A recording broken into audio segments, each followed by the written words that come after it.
आज जाग जाएंगे राम आएंगे।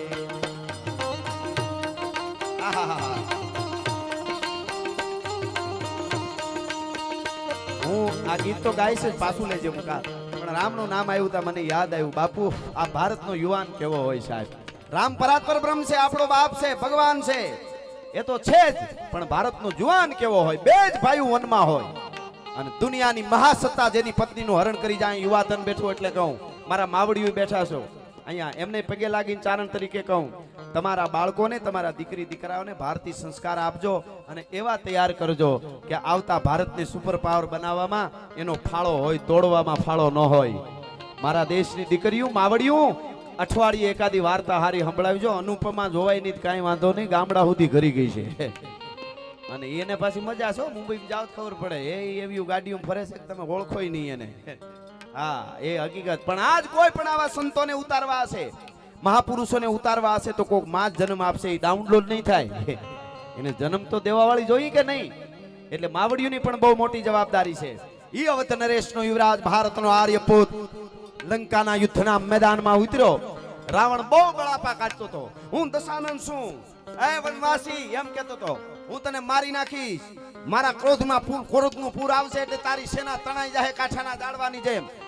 મેં નવગ્રહને ઢોલીએ બાંધ્યા. વરસાદને વરહવું હોય તો મને પૂછવું પડે, બ્રહ્માને લેખ લખવા હોય તો મને પૂછવું પડે. આવી મોટી મોટી બહુ રાવણ કરવા માંડ્યો. એટલે ધીરેક દઈને જાંબુવનજીએ, બાપુ જાંબુવનજીએ ધીરેક દઈને રામને આવીને કીધું કે રાવણ એટલી બધી બડાઈ કરે છે, એટલું બધી બોલે છે, બહુ એની તાકાત તો તમારી તાકાત થોડી જેવી તેવી છે. તમે એને જે બગલમાં રાખીને ફરવા વાળો હતો એને મારી નાખ્યો છે. તમે જરા કહો ને કે તને ફેરવવા વાળો હતો, ફીંગડી પકડીને ફગવવા વાળો, એને તમે કાલ મારી નાખ્યો થોડા દિવસો, એમ કહી દો ને. તો એ રામે જે જવાબ આપ્યો ને, આ યુવાનો આપણે બધાને ઉતારવા જેવો. રામે શું કીધું ખબર? 10 મોઢેથી વાતો કરે એને જવાબ દેવાનો ન હોય, એક જ મોઢેથી બોલે એને જવાબ દેવાના હોય. એક જ મોઢેથી બોલતો હોય એને જવાબ દેવાના હોય, 10 મોઢેથી બોલે એને જવાબ દેવાનો હોય. પધારો મામા, હજી મામા પધારો, નવા ડાયરો પધારો. એટલે કહેવાનો અર્થ મારો ઈ છે, ઈ રાઘવેન્દ્ર સરકાર યુદ્ધના મેદાનમાં જ્યારે ઉતર્યા, રાવણે એનો બળાપો કાઢી લીધો બધો બોલવામાં, અને પછી બાણની ધાણેનાટી બોલાવે છે ભગવાન રાઘવેન્દ્ર સરકાર. ભગવાન રામ શું કર્યું એને ચારણી સાહિત્યમાં કહેવું હોય તો, ગાઢા હુકળા હટીલા ધોધ ભૈરણી નિશાન ગાજે ડાક ચંડી દૂધવે પ્રકૃતિ ઘટા નીચે ડાક પ્રકૃતિ ઝડપે ચટી ઉપાડે પ્રકોળ ભેડા ભેડા પ્રતિ નાથ ઘોડા ઉપાડે નગરી મહીપાટ કુંભી તાલે હેમરા હે કાટ મળે આસમાન પંબેરાડી નોંધળાએ રાગ.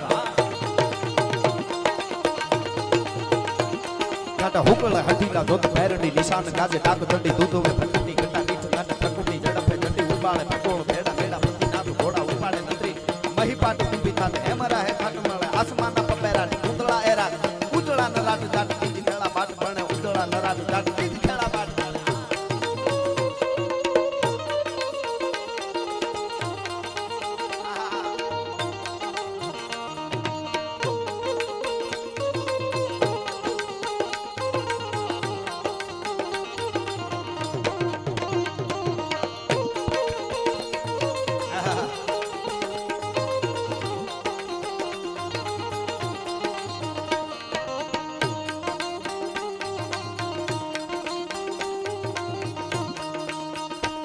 मेरी झोंपड़ी के भाग आज जाग जाएंगे राम आएंगे.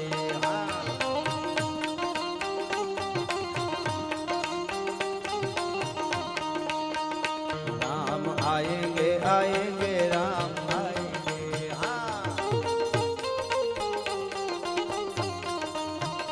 राम आएंगे तो अंगना सजाऊंगी,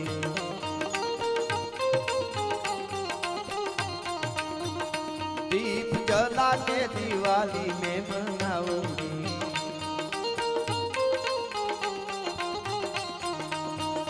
मेरे जन्मों के सारे पाप कट जाएंगे राम आएंगे.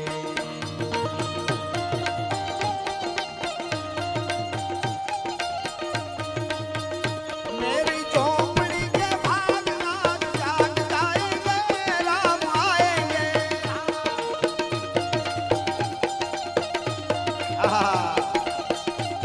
जय સિયારામ જય સિયારામ જય સિયારામ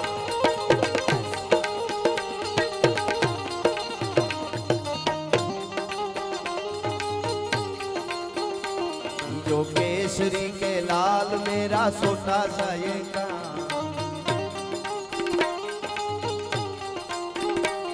जो केसरी के लाल मेरा छोटा सा ये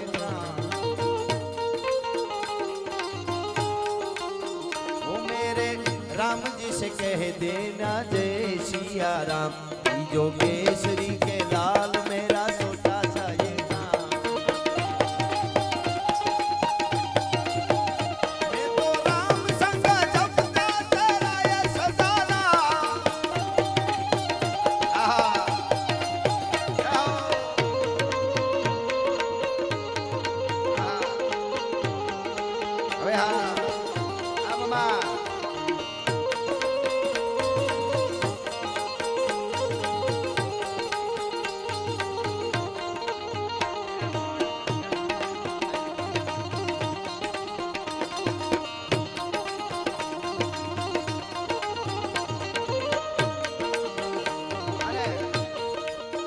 અમારા દાદ બાપુ ભગવતી ખોડિયાર માટે ગાગડીએ ભૂને બિહાને પ્રાર્થના કરી અને લખે છે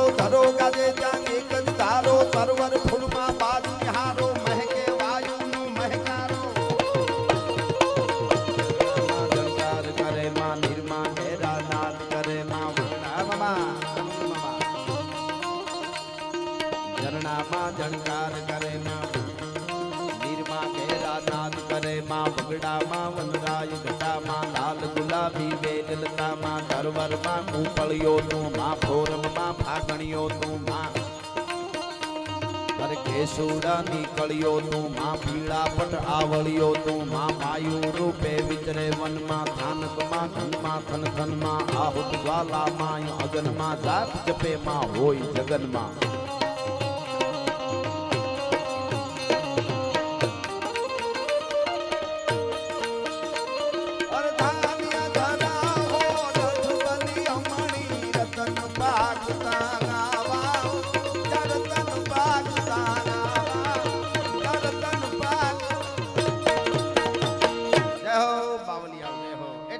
મને યાદ આવે